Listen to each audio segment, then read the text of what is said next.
और जिस व्यक्ति ने प्रधानमंत्री की स्वर्गीय माता जी को गाली में किसी भी तरह की भूमिका निभाई, वो सब दंड के हकदार हैं। उनको कठोर सजा मिलनी चाहिए। ये अपनी बस सोच है कि आदमी को कैसा बना दे। जितना कीचड़ उछल रहा है, जितना कीचड़ लग रहा है, उतना ही कमल खिल रहा है। और कहा जाता है कि शायद मिथिला की मधुर गालियां सुनने के लिए भगवान राम ने मिथिला में जाके शादी की है।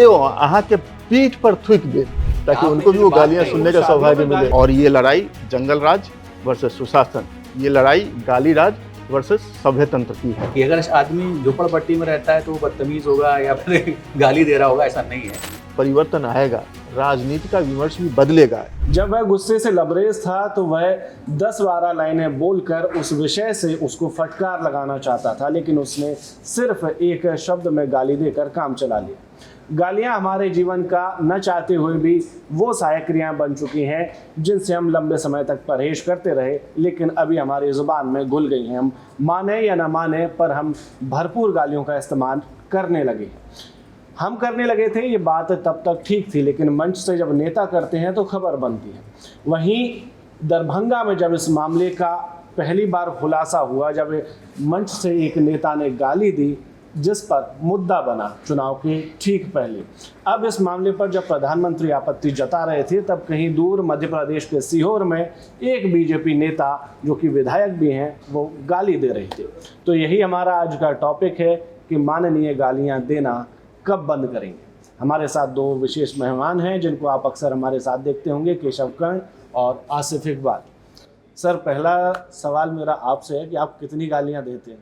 अरे नहीं, ये तो ऑन रिकॉर्ड नहीं बोल सकता हूँ। ऑन कैमरा आप पूछ रहे हैं, कभी बाढ़ पूछे फिर मैं उदाहरण के साथ बताऊंगा। बट इस बात को तो मानते होंगे ना कि गालियां हमारे जीवन का हिस्सा बन चुकी हैं, ना चाहते हो? नहीं, बिल्कुल आप सही कह रहे हैं। गालियां वो सहायक क्रियाएं हैं जो 20-25 सेंटेंस के बदले एक शब्द में हमारे कलेजे को ठंडक पहुंचा जाती है। तो इसीलिए हमारे जीवन का अभिन्न अंग बन चुकी है। और स्पेशली हम तो दिल्ली एनसीआर में रहते हैं, तो एक दर्जन सेंटेंस एक शब्द में कैसे करने हो जाता है पूरा। हाँ। नहीं, मेरा ख्याल से ये लगता है कि जब आदमी कुछ बोल नहीं पाता है, शब्दों का भंडार खत्म हो जाता है, तो फिर वो उसके पास कुछ बचता नहीं है इसके अलावा, और फिर वो एक ही चीज़ बचती है, गाली। हालांकि गाली फिजिकली इतना नुकसान नहीं पहुंचाती, अगर आदमी दिमाग से हटा दे, अरे ठीक है पागल है, लेना है, तो उसका कोई असर भी नहीं होता है, लेकिन सामने वाले की इमेज जरूर खराब कर देता है। तो जब भी कुछ बोले हम तो सोच समझ के बोले। तो यही हाल कांग्रेस के साथ भी होने वाला है कि भले ही सामने वाले को नुकसान ना हो, लेकिन इनका नुकसान हो जाएगा उस चीज़ से। तो वही गाली का भी वही नियत है गाली की भी। सामने वाले को फिजिकली तो नुकसान नहीं पहुंचाती, लेकिन आपके कैरेक्टर को ज़रूर दागदार बना देती है, छोटा कर देती है। एक जब प्रधानमंत्री जब इस मामले पर आपत्ति जता रहे थे अभी थोड़ी देर पहले मन की बात में, उसी टाइम बीजेपी के एक दूसरे नेता जो कि विधायक भी, जिनका जिक्र किया मैंने इंट्रो में, सीहोर से सुदेश राय उनका नाम है, और वो एक प्रशासनिक अधिकारी को ऑन ड्यूटी माँ की गाली दे रहे थे। अब आप बताइए, क्या स्टेट बीजेपी या नेशनल बीजेपी इस पर एक्शन लेगी?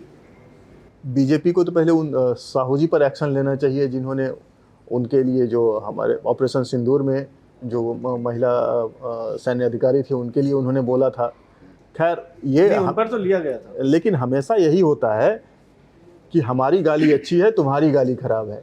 और पॉलिटिक्स में तो सवाल है कि एक विज्ञापन हमने देखा होगा कि दाग अच्छे हैं, अगर इससे काम बनता है तो ठीक है। और हम लोग जब पिछली बार यहाँ पर 3 तिगाड़ा में बात कर रहे थे, तो तब भी ये बात हुई थी कि इस गाली से किसको फ़ायदा होगा। और मैंने कहा था कि ये गाली अब इलेक्शन का रुख भी तय करेगी। और देखिए वही होने वाला है। प्रधानमंत्री के द्वारा इसका जिक्र किया जाना, फिर दूसरे नेताओं के द्वारा जिक्र किया जाना, और ये मामला अगले 2 महीने तक चलता रहेगा। 2 महीने के बाद सब शांत हो जाएगा, सब ठंडा पड़ जाएगा।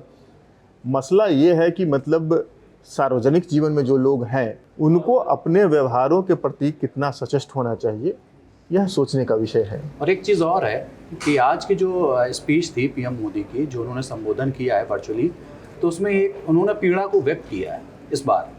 इस बार पीड़ा को व्यक्त किया है। नहीं तो हर बार जो उनकी रैलियों में आपको याद होगा कि उन्होंने कहा था पहले जब गाली पड़ी थी कि मैं अब गाली प्रूफ हो गया हूँ, इतनी गालियाँ पड़ती कि मैं गाली प्रूफ हो गया हूँ, मैं ध्यान नहीं देता हूँ। हैदराबाद तेलंगाना के इलेक्शन के दौरान वहाँ पहुँचे थे तो उन्होंने कहा था कि भाई मैं 2-3 किलो रोज़ गालियाँ खाता हूँ। अब ये मेरे पौष्टिक हो गई मेरे लिए गालियाँ, ये हमारे खाने के हिसाब से पौष्टिक हो गई।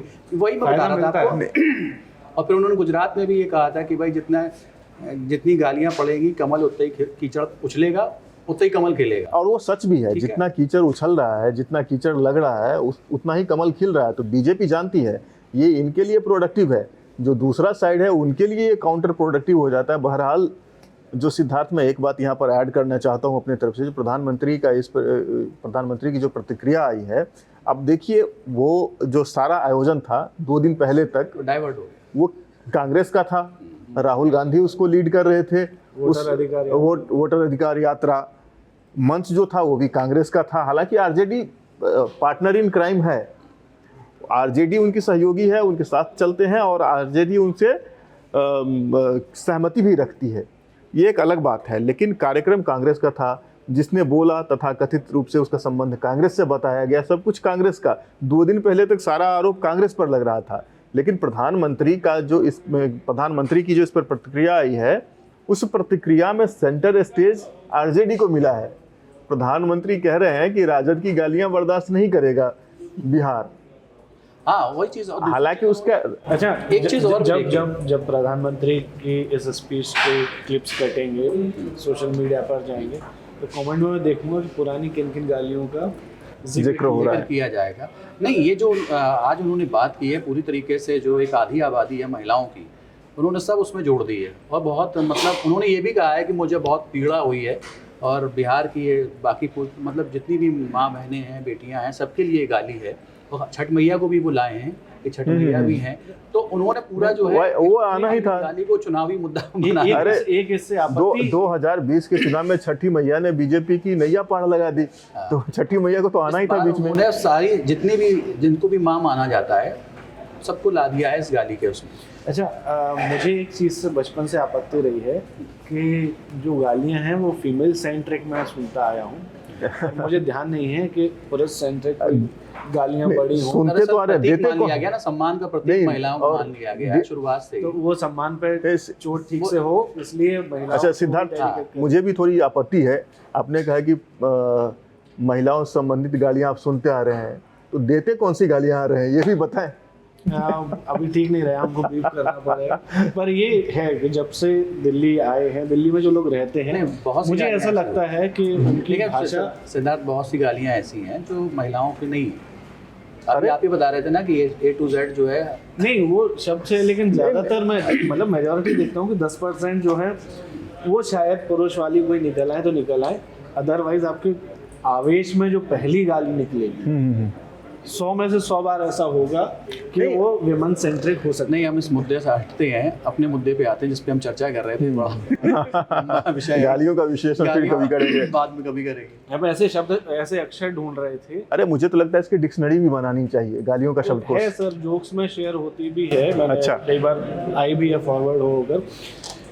मैं और आसिफ भाई जो डिस्कशन कर रहे थे वो ये था कि ऐसे कौन से अक्षर हैं जिनसे गालियाँ नहीं हो सकती। अच्छा, बहुत बढ़िया।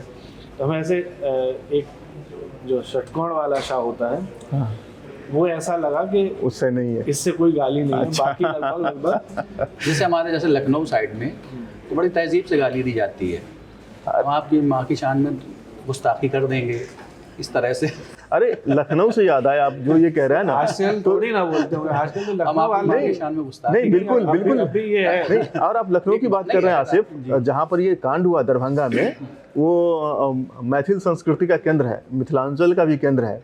और मैथिली तो इतनी मधुर भाषा है कि कहा जाता है मैथिली में यदि आपको कोई गाली भी देता है और आपको मैथिली समझ में थोड़ी बहुत आती है तो बड़ा अच्छा लगेगा, अरे कितनी अच्छी बातें कर रहे हैं। पता नहीं उस मंच से ऐसी गालियाँ कैसे आई। अच्छा, ये मैंने देखा है कि मैं देश के कई सारे शहरों में रहने का मुझे मौका मिला है। जिस तीव्रता, आवेश, गुस्से और फ्रीक्वेंसी के साथ दिल्ली में गालियाँ का आदान प्रदान होता है, उतना कहीं देखा। चाहे आप ट्रैफिक में हो तो शीशे चढ़ा लेंगे, फिर एक दूसरे के ऊपर गालियों की बौछार होगी। गाली पहले, बाद में। हाँ, बाद में बात। हालांकि आप जो कह रहे हैं ना, ये बात आपको आवाज नहीं आ रही, पर आपको लिपसिंग से पता चल रहा है कि आप जो कौन सी बात कह रहे हैं ना, तो आपको गालियां पड़ने वाली हैं। दिल्ली NCR वाले सारे के सारे जो मैं भी मतलब 8 साल से तो मैं भी दिल्ली वाला गाली नहीं सुन।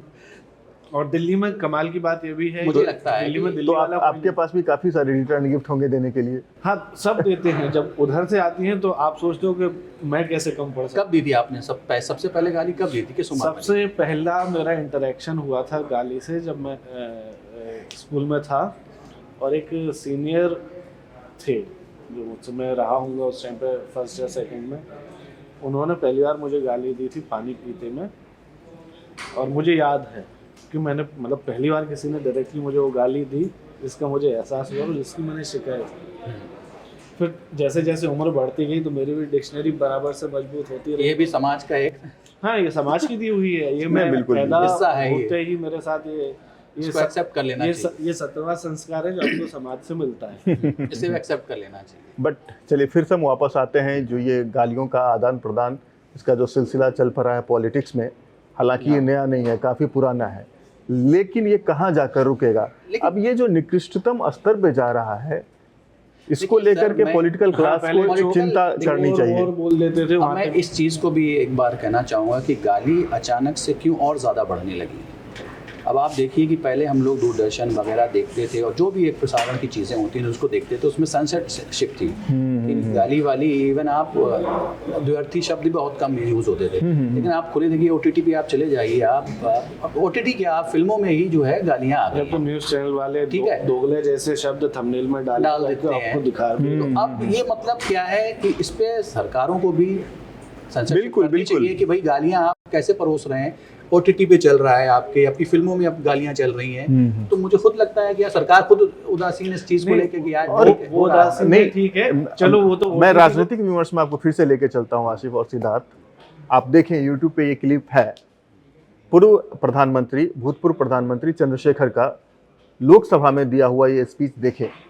एक समय में ये नारा चल पड़ा था, चारा चोर गद्दी चोर, हवाला चोर गद्दी चोर। पूर्व प्रधानमंत्री रहते हुए चंद्रशेखर ने जो पार्लियामेंट की लोकसभा में कहा है, उन्होंने कहा कि मुझे इस बात से सख्त आपत्ति है, घोटाला किसी ने किया, किसी के ऊपर घोटाला का आरोप है तो उसकी जांच पुलिस कर रही है, और जब जांच करेगी उसमें जो आएगा फैसला उसके आधार पर उनको सजा मिलेगी।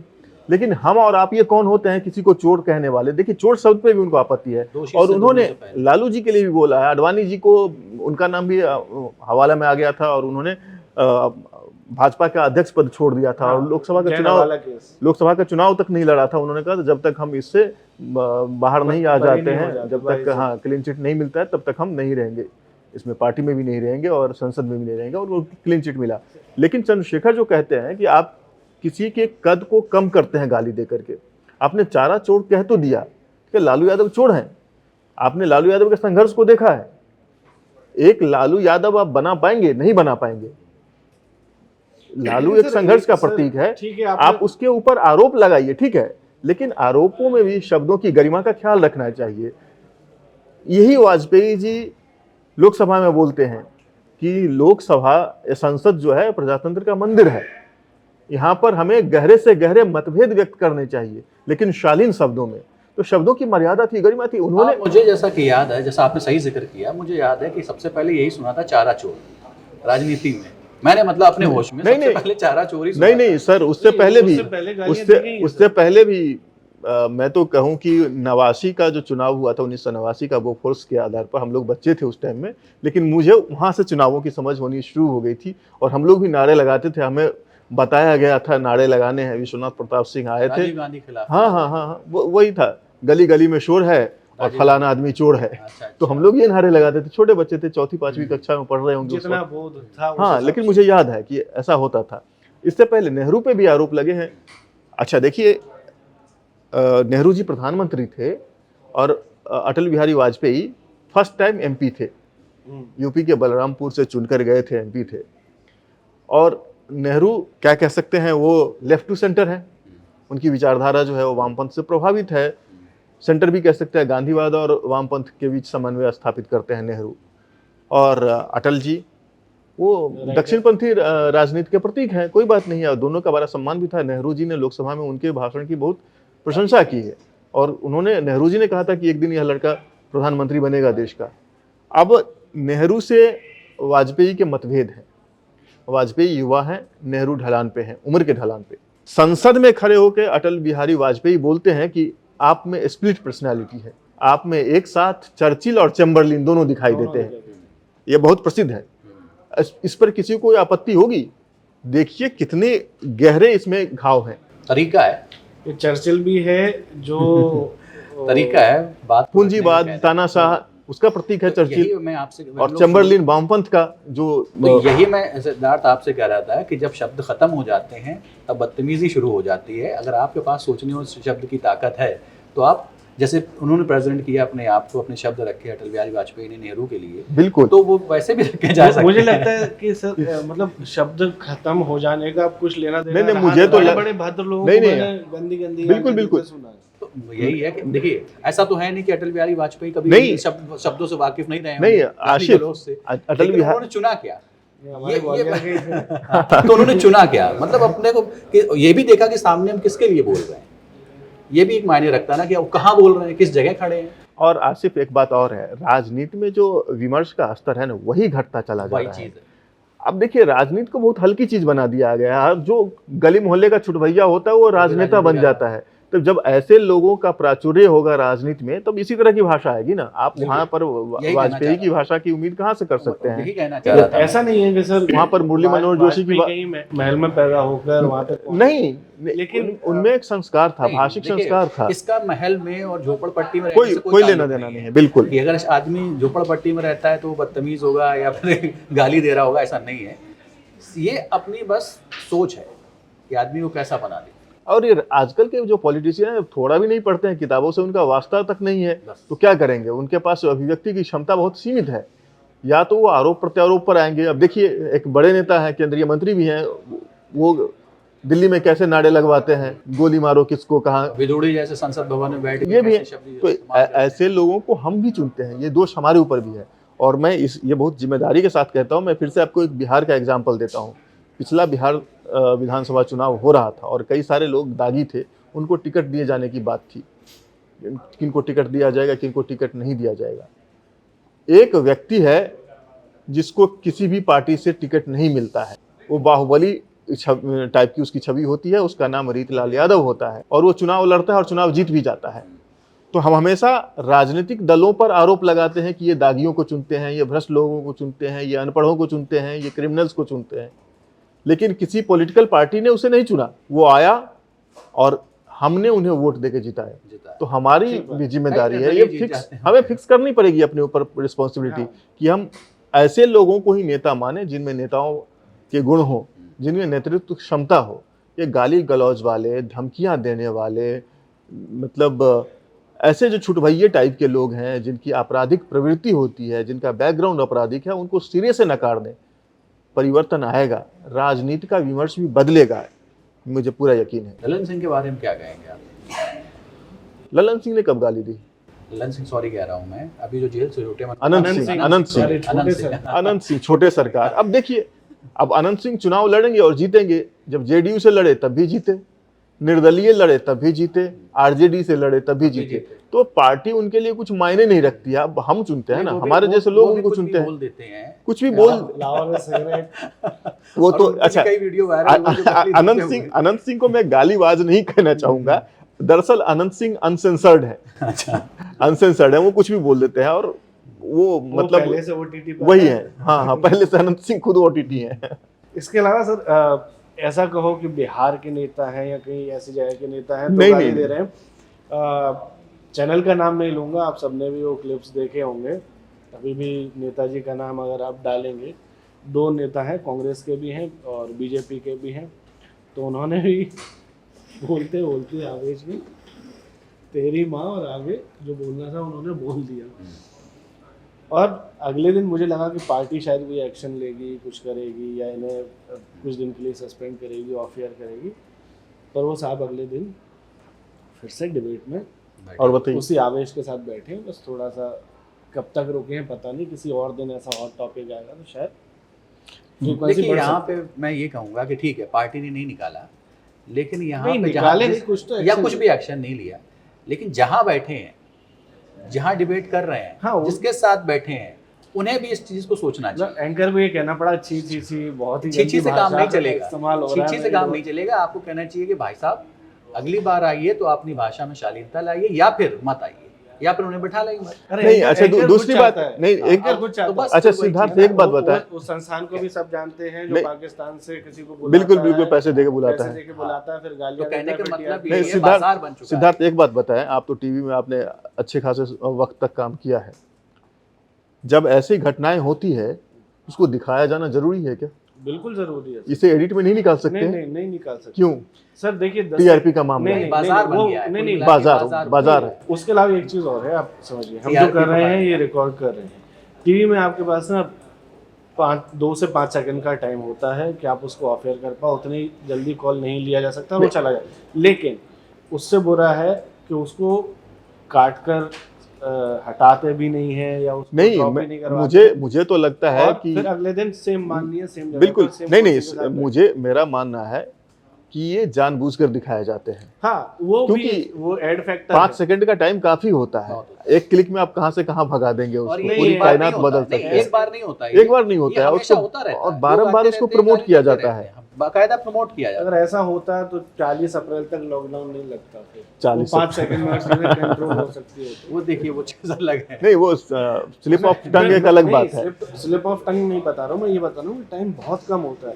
जो बंदा टिकर पर बैठा है वो साइमल्टेनियसली लिख भी रहा है। चलिए वहां नहीं हटाया जा सकता है, लेकिन जो है बार बार वही चीज बंदा फिर कर रहा है आके। लेकिन नहीं, उसमें ये सारे लाइव थोड़े होते हैं, रिकॉर्ड किए जाते हैं ना। नहीं सारे डिबेट नहीं, सारे डिबेट कब लाइव होने ये लगे? अपना अपना होता है, कोई फॉर्मेट अलग है ना। कोई अब कोई लाइव कर देता है, मैक्सिमम डिबेट Recording ही कर रहते हैं। रिकॉर्ड किए जाते हैं, उनकी जब क्लिप्स आती है सोशल मीडिया पे उसमें हटा सकते हैं, लेकिन नहीं हटाए जाते हैं। कहाँ से लीक होते हैं ये? नहीं, अगर देखिए वो चला गया तो बहुत सारे ऑप्शन हैं उन क्लिप्स को खैर हम काटने यहाँ के। से बाहर आते हैं, लेकिन हमारा मकसद ये है कि गाली के बाजार को कैसे कैसे बुनाया नहीं, जा रहा है। अभी एक बार चलिए आपको फिर से बिहार का हाँ पर्सनल एक्सपीरियंस में जानना चाहूंगा। हाँ आप कर्नाटक में भी रहे, हिंदी बेल्ट में भी रहे, गाली से पहला इंटरेक्शन कब हुआ? नहीं, गाली से तो हमारा जन्म जन्मांतर का संबंध है। वो तो जब से होश संभाला उस 2-4 होते रहे। और लेकिन मैंने कह रहा हूँ ना, मिथिलांचल में जो गालियाँ दी जाती है ना, वो बड़ी रोचक होती है। और कहा जाता है कि शायद मिथिला की मधुर गालियाँ सुनने के लिए भगवान राम ने मिथिला में जाके शादी की, ताकि आपने उनको भी जो वो बात गालियाँ कही, सुनने वो का सौभाग्य शादियों में मिले। गाली- हाँ, गालियाँ परंपरा हाँ, रिवाज सौभाग्य है, में- नहीं, तो वो है, वो अच्छा माना जाता है। हाँ, जुलिया बोलते हैं। हाँ, वो लोग गाली देते हैं, औरतें गाती हैं। मिथिला में जो गाली भी दिया जाता है ना, तो मैंने अच्छा एक गालियों का बड़ा रोचक प्रसंग है, मैं बताता हूँ। एक आदमी को बड़ा गुस्सा आया, तो उसने जिस पे गुस्सा आया था उस व्यक्ति को बोला कि तुम्हारा, मैथिली में बोल के बताऊं, मैथिली में कहा है यो ट्रांसलेट भी कर देना। है यो अहाँ के पीठ पर थूक दे। ये गाली है। हाँ, ये गाली है। पीठ मतलब पर उसका थूक दे। हाँ, उनका कहना था कि मैं आपके पीठ पर थूक दूंगा।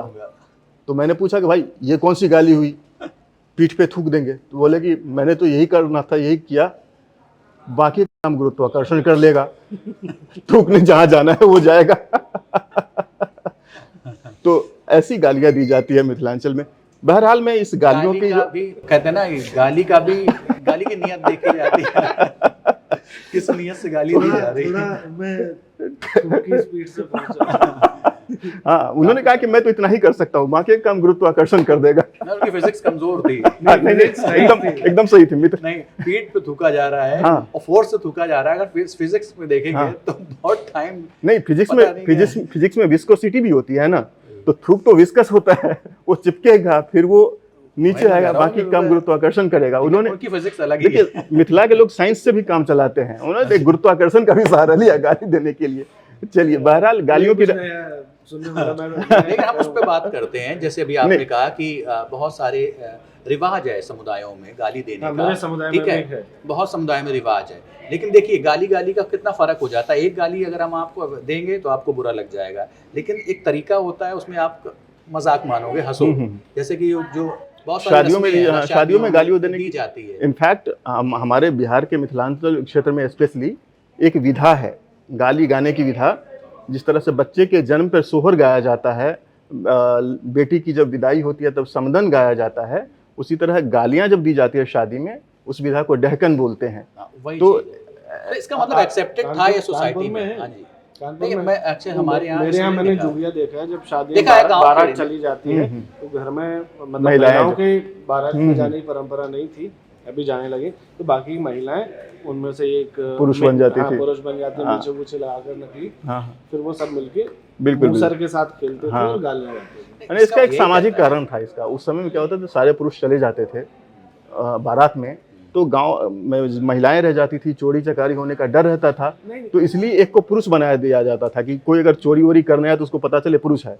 और अस्त्र के रूप में, अस्त्र शस्त्र के रूप में हाथ में मूसल रखती थी, और सारी रात जगे रहना है, ऐसे बैठ के जगेंगे, नींद आएगी सो जाएंगे, जगह। इसलिए खेल बनाया गया था। बहरहाल चलिए हम इस गाली की राजनीति पे आते हैं वापस। जो ये चीजें हुई है, और प्रधानमंत्री की प्रतिक्रिया में कहा जा रहा है कि आरजेडी, मैं आरजेडी पे जोर दे रहा हूँ, कांग्रेस का कार्यक्रम था लेकिन जोर आरजेडी पे है। तो इसका क्या मतलब है? ये मेन कॉम्पिटिटर वो है। इसका मतलब है बिहार चुनाव जो होने वाला है उसमें आरजेडी वर्सेस बीजेपी होगा, नंबर 1। हाँ, वो तो देखिए, नंबर 2, राहुल गांधी की 15 दिनों की जो ये वोटर अधिकार यात्रा थी, उसका हासिल क्या हुआ, इसकी राजनीति को भी पढ़ना जरूरी है। अब हम लोग 3/11 के आई थिंक लास्ट फेज में हैं आज के एपिसोड के, तो मैं अपना टेक इसमें बता देता हूँ। 15 दिनों में राहुल गांधी ने कुछ न कुछ तो जमीन हासिल की होगी, तो आरजेडी को सेंटर स्टेज में लाकर बीजेपी यह साबित करना चाहती है कि राहुल गांधी की यात्रा जो थी वो फेल रही, खेल में नहीं है। हाँ, राहुल गांधी को इससे कुछ हासिल ही नहीं हुआ, वो तो गेम में है ही नहीं। हमारा मुकाबला तो आरजेडी से है, और आरजेडी के खिलाफ वो एक टोन सेट कर रहे हैं कि आरजेडी गालीबाज पार्टी है, आरजेडी जंगल राज का प्रतीक है, और ये लड़ाई जंगल राज वर्सेस सुशासन, ये लड़ाई गाली राज वर्सेस सभ्यतंत्र की है। ये टोन सेट किया जा रहा है जी, बिल्कुल। और जब मैं ये कह रहा हूँ तो पूरे कॉन्शियंस से कह रहा हूँ कि गाली किसी भी तरफ से दी जाए वो निंदनीय है, और जिस व्यक्ति ने और जिस मंच ने प्रधानमंत्री की स्वर्गीय माता जी को गाली में किसी भी तरह की भूमिका निभाई, वो सब दंड के हकदार हैं। उनको कठोर सजा मिलनी चाहिए, इतना कि वो समाज में एक नजीर पेश कर सके। नहीं, मैं भी इसमें कहना चाहूँगा कि देखिए, उनके ही नहीं, किसी को भी अगर दी जाती है तो उसमें एक सामाजिक चेतना आनी चाहिए भाई। चाहे वो न्यूज़ चैनल्स हों, चाहे हम ही हों, आप हो, हमारा मीडिया हाउस हो, या टीवी हो, चाहे ओटीटी हो। ख़ासतौर से ओटीटी जो है, जिस तरह से कंटेंट दिखा रहा है वो बहुत गलत है। बच्चे जो घर में देखते हैं, पहले सेंसरशिप थी, जैसा कि मैंने आपको, हम लोग दूरदर्शन वाले लोग हैं, उस ज़माने में क्या होता था कि हर चीज़ की एडिटिंग होती थी, कोई ऐसी चीज़ नहीं होती थी जो सामने बच्चों के लिहाज से ख़राब हो, क्योंकि आने वाली पीढ़ी फिर क्या होगी। तो अब आप देख लीजिए ओटीटी पे कंटेंट जो जा रहा है, फिल्मों में भी जा रहा मुझे है। लगता है ओटीटी वो दिखा रहा है जो समाज में है। नहीं है, इसका समाज में बहुत कुछ चीज़ें हैं, लेकिन ऐसा मतलब नहीं उसको पर्दा हटा दिया जाए उससे। हमें पर्दा, कुछ चीज़ों में पर्दा रखना पड़ता है। हर चीज़ से अगर हम पर्दा उठा देंगे तो समाज नहीं रहेगा, फिर मतलब ही नहीं रहेगा नहीं, समाज। बिल्कुल बिल्कुल। तो इसलिए कुछ चीज़ों को पर्दे में रखना ज़रूरी होता है। और वो मजा चीज़ भी तो आ रहा है, लोग देख रहे हैं चटकारे लेकर। वही चीज़ें हैं कि हम मज़ा बहुत चीज़ों में आता है, हर चीज़ नहीं दी जा सकती ना, तो कुछ चीज़ें जो है रखना चाहिए बिल्कुल, पर्दे में। अग्री। मेरा टेक इस पर यह भी है कि जिस तरह के प्रवक्ता इन दिनों गालियां देने लगे हैं बेधड़क, और उन्हें कोई हिचकिचाहट नहीं है, वो किसी को भी गाली दे देते उन्हें हैं, पता है उन्हें अपने कुछ नहीं होना है। कॉम्पिटिटर को दे देते हैं, और फिर अगली शाम वो फिर आ जाते हैं, ना पार्टियां उस पर एक्शन लेती हैं ना न्यूज़ चैनल। तो पहले तो उन पर कुछ एक्शन होना चाहिए। मैं नहीं कहता कि पार्टी से निकाल देना कोई हल है, पर एक डिसिप्लिनरी एक्शन होना बहुत चाहिए। ज़रूरी है, ताकि इस चीज़ की समझ हो कि हमें कहाँ क्या नहीं बोलना है, जो कि आजकल के माननीय हो चुके हैं। दूसरा, जो मैंने शुरू में कहा था कि जब प्रधानमंत्री उस बात पर आपत्ति जता रहे थे, तो कहीं दूर बीजेपी का एक विधायक किसी प्रशासनिक अधिकारी को जो कि ड्यूटी पर है उसको माँ की गालियाँ दे, तो ये भी ठीक नहीं है। इससे मेरे ख्याल से कि राष्ट्रीय स्तर के नेताओं को इसमें दखल लेकर उनको डांट डपट करनी चाहिए कि आप इस तरह की भाषा नहीं इस्तेमाल करते। आखिरी में जाते जाते कबीर का एक दोहा है, और उस दोहे को मैं आपको पढ़ के सुना देता हूँ। आवत गारी एक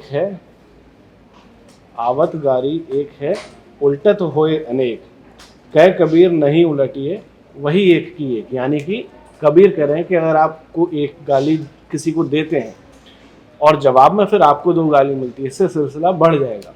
अगर आप नहीं देंगे, इससे बचेंगे, तो हो सकता है कि आपको भी गालियाँ वो एक ही गाली होकर रह जाएगी। तो ये हमारा डिस्कशन आपको कैसा लगा हमें कमेंट में ज़रूर बताएं, और बिहार इलेक्शन से जुड़े जो भी आपके मुद्दे हों या दूसरे कोई ऐसे मुद्दे जो आपको लगता है इस पर बात होनी चाहिए तो वो हमें कमेंट में बताएं और हम उस पर बात ज़रूर करेंगे। आपके भी कमेंट्स को इंक्लूड करेंगे उसमें। आपने जो हमें राय दी है या जो सवाल उठाए हैं उस पर भी हम लंबी चर्चा करेंगे। कमेंट में बस गाली मत दीजिएगा और दीजिएगा तो मिथिलांचल वाली गाली की तरह है, या फिर हमारे लखनऊ वाली। धन्यवाद। Subscribe to One India and never miss an update. Download the One India app now.